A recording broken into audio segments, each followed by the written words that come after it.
Hey everybody, Oliver here from Blue Liquid Labs. Today I'm just going to be showcasing for you guys a new setup that I have available that is going to allow you to press steer tubes without taking the fork apart. A part of the setup involves a few modifications to the press. I'm just going to show you. So you'll see the press is on wheels. I find that pretty convenient to be able to roll it around the shop. But the main objective in order to be able to press steer tubes without fork disassembly is you got to be able to get the fork down low. So the wheels raise the press up around 5 inches or so. I was able to find these wheels at Harbor Freight, $10 a pop or something like that. Not a big deal. The other thing you'll see is there is a part that I had to put in here that replaced this kind of center cross beam that was here originally. And you can see that that's necessary because you need room in the center to put the fork in. Not all presses need this. Some of the presses I've seen have cross members, on the sides, so you wouldn't have to mess with that. But this one, as you see, the original one was in the center, so I had to make a little something there. So this fork we're going to be doing today is a RockShox Zeb 180 mil travel 29er. So in my opinion, this represents kind of like a worst case scenario because it's a big fork, and you'll see that with this setup, even with our simple 12-ton press, it can even fit big forks like this. So there are a few parts that I'm making available that helps facilitate this, and a lot of the parts you guys already have, or a lot of you guys already have. So press out plate, a lot of you guys already have that. Steer tube receiving block, a lot of you guys already have these. The new item is this guy here. It kind of serves as like a bridge in order to be able to get the fork in here and not have the arch get in the way of this beam. I'll show you right now what that looks like. So we're gonna get the fork in there. So this acts as a bridge, and then you use your press out plate, you flip it upside down. Use your steer tube receiving block, put that down. There we go. And so you see that we have plenty of room. And so you see the reason that this is needed, it is the arch. The arch gets in the way of this beam here. So this bridge needs to be spaced out wide enough in order to clear that arch. All right. One other update, new but kind of not new. I've been shipping these parts with my steer tube press kits for about a year now, so it's not that new, but I've never shown it in a video, so I'm going to show you right now how these things work. I'm just going to have to get that fork out of there. Okay, so some crowns have the lip of the steer tube protruding out from the bottom of the crown a little bit. And that's convenient because in cases like those, it is very obvious where exactly you should put your steer tube receiving block. But in some cases, it's not really that obvious how you should aim that block. And this is one of those crowns. You'll notice that the lip of the steer tube is up inset into the crown. And so it's really helpful to have just a guide, some kind of a guide that allows you to center your steer tube receiving block. So these are just simple little parts. They have a little O-ring that helps keep the guide in there, just like that. And now you can see it makes it real obvious where to aim it, right? It'll go right into the center. And there's one actually brand new update. This is a new part. I haven't offered this before. Unfortunately, the Fox 38 is one of those crowns that is inset, and so I got a Fox 38 crown right here. You can see it's inset, and so as a lot of you guys probably know, the hole in that guy is oval, so it requires an oval guide, I've got a little notch in the front of that guide so you know what orientation you're going in. So there we go. We got a Fox 38 guide. That's a brand new part. So normally I've been shipping 3 of these guides. 3 of them, that covers most of the forks that I've seen, because you get different wall thicknesses, with different forks. Some thin, some kind of in the middle, and some thick. So you're gonna have 3 different guides for 3 different forks. But that 38 guide is brand new. Okay, so getting right back to the steer tube pressing, I'm just gonna do a demo for you guys.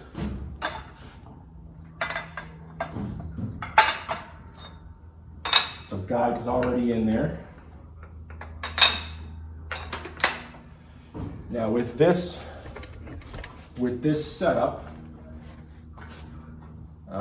it'll probably be helpful. The fork is really down low right now. A lot of you guys already have a custom adapter from me for your presses, and so this is going to help us out. A lot of you guys already have the steer tube pressing cap. Okay. Want to make sure everything's nicely aligned. Oh, one of the other things about this press, I don't know if your guys' presses do this. Mine happen to want to tilt sideways, so you probably can't see it that well in the camera, but I just placed a little block of plastic right here that just constrains the press from wanting to cock over sideways. I'm just talking about this part cocking over. All right. Okay. I want to make sure you guys can see. Okay.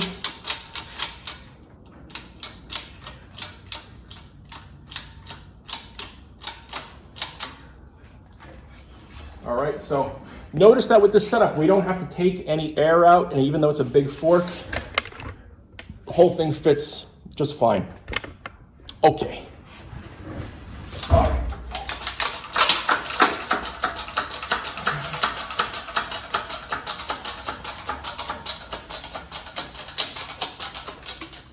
There it is, steer tube's out.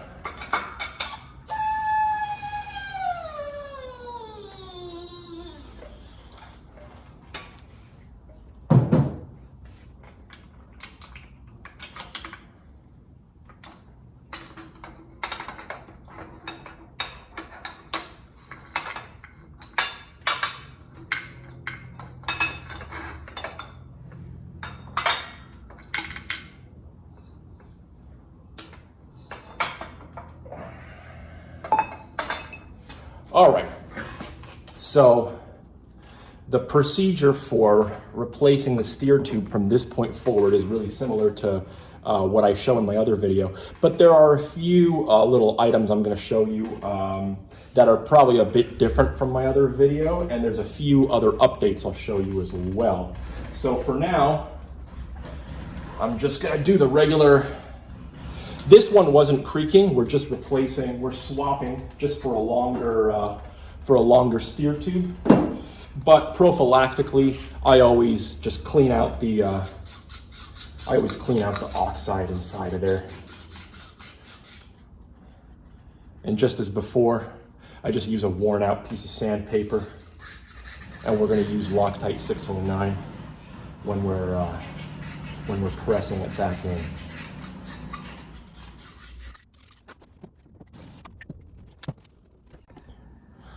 All right, so now I'm going to show you guys the pressing in portion of the job.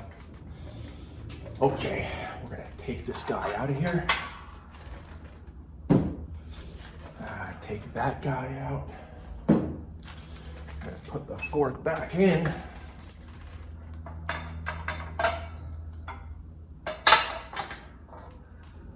This time I'm going to flip this right side up, and you're going to see a new part that I'm offering, or a new tool. I have a set of 3 of these guys. They have these kind of protrusions, just like all my tooling does, to help with centering. And we're going to just see which one A lot of you guys already have this guy, presses in steer tubes. It's got the hole in it, centers with the protrusion. So this goes right here in your press out plate. And I'm just gonna see which one, probably the shortest one for this job. Just this guy. I think that'll work best.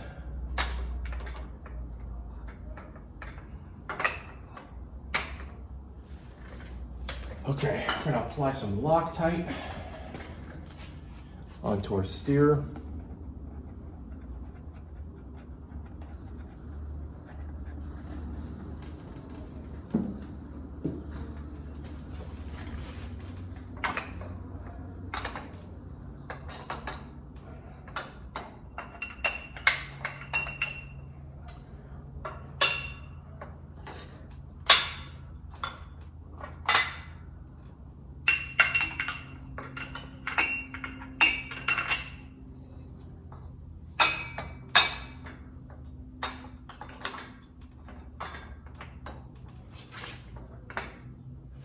All right, so some of this tooling, like I said, is new. Some of the tooling you've already seen before. In the last video, I don't think I showed a variation of something like this, but for the last, I want to say, year and a half at least, I've been shipping out, I would say a nicer version of what I showed in the last video. So what this is, it's kind of like an interlocking, not exactly locking, but like a centering kind of setup. That's your ring for 1 1/8. Goes on the end, the whole thing, just like that. And if you have I'm sorry, that was the ring for tapered I just showed. If you have a 1 1/8 setup, similar kind of a thing, just a ring with a smaller hole. So they're adaptable. So we'll use our tapered ring for that guy there. That should be okay. All right.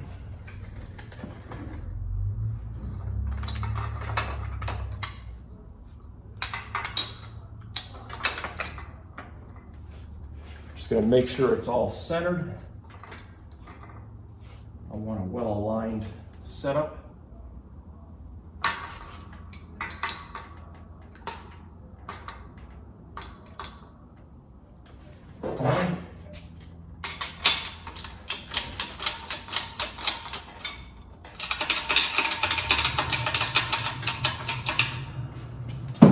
One other thing I do find helps with pressing in, whether it's steer tube or stanchions, you can use a little bit of heat. What that'll do is it'll keep the Loctite in a melted state, so it keeps it from really grabbing, because trust me, the Loctite really does grab, and it acts like a brake where it's stopping you from pressing this in. You got to be really careful with the heat. You can't use too much. You know, not all crowns are anodized, some are painted, so you don't want to overdo it. Just a little bit of heat to keep the Loctite melted, right? Okay. So I'm just going to stabilize the setup, make sure it's centered. Start pressing a little bit, and I'm just going to use a little bit of heat. Not too much,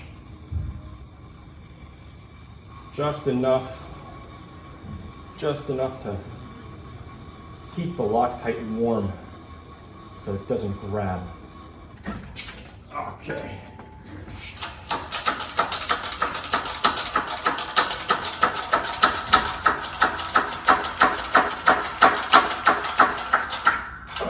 Okay.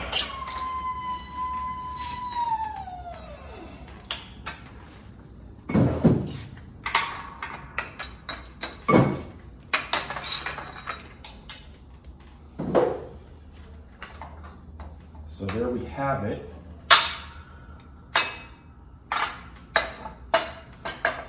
Longer steer pressed in. So before I end the video, I'm just going to show one other not really new item. I've been shipping these for over a year, but I just want to showcase the versatility of this setup. Let's see here. So, let's say you got 1 1/8 fork that you want to swap the steer tube on. I've been shipping my 1 1/8 kits, and you can see they look very similar to the tapered part.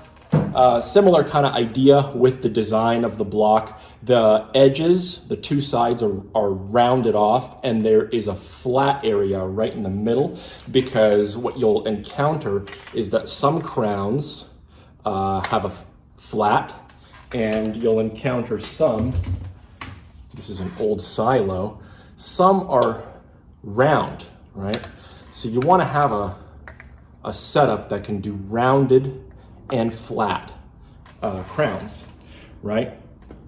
And similar to the 1.5 or the tapered setups, there are actually more of these for 1 1/8.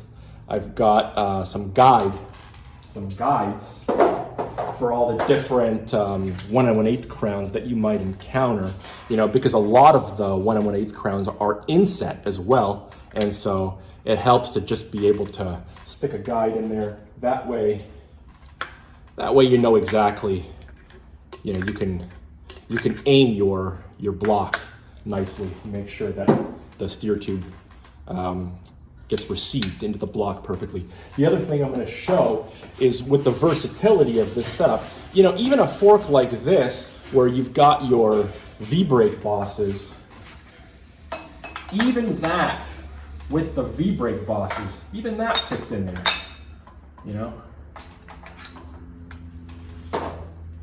Get the 1 1/8 block. So you can even press one of these guys with the same setup. So what I tried to do with this setup is make versatility front and center. Okay. So I think that about covers it for steer tubes.